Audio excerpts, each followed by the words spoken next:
আজকে আমরা বানাচ্ছি মাঞ্চুরিয়ান। তো দেখো কেমন করে বানাচ্ছি আমরা মাঞ্চুরিয়ান। বাঁধাকপিকে পেলে সব চপ করলো, তারপরে গাজরকে চপ করলো, তারপরে সব হয়ে যাওয়ার বাদে নুন দিয়ে সাইডে রেখে দাও 5 মিনিট তক। তাহলে দেখবে 5 মিনিট বাদে তুমি ওটা উঠাবে, তো দেখবে জল সব নিকলে গেছে। তাহলে তুমি ওটাকে ভালো করে হাতে সাইনে নিয়ে তুমি ওটাকে সাইড করে নিকালে রাখো।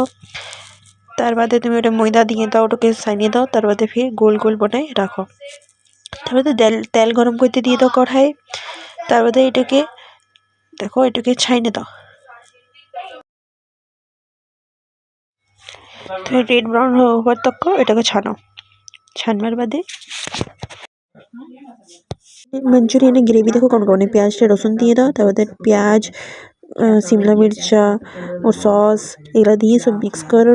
তারপরে ফির मैदाटे জল দিয়ে মিক্স করে নিয়ে ওটা মিলাই দাও। মিলাবার বাদে তারপরে ফির আমরা যে মাঞ্চুরিয়ানটা বানিয়ে রেখেছিলি ওটা ঢেলে দাও। ওটা ঢালার বাদে 5 মিনিট তক বয়েল করে দাও। বয়েল হওয়ার বাদে দেখো বনে গেল আমার ফাইনাল মাঞ্চুরিয়ান। ট্রাই করবে মাঞ্চুরিয়ানটা, তোমার ভালো লাগবে, টেস্টি বনেছিল খেতে। ট্রাই করে দেখো তোমরা একবার।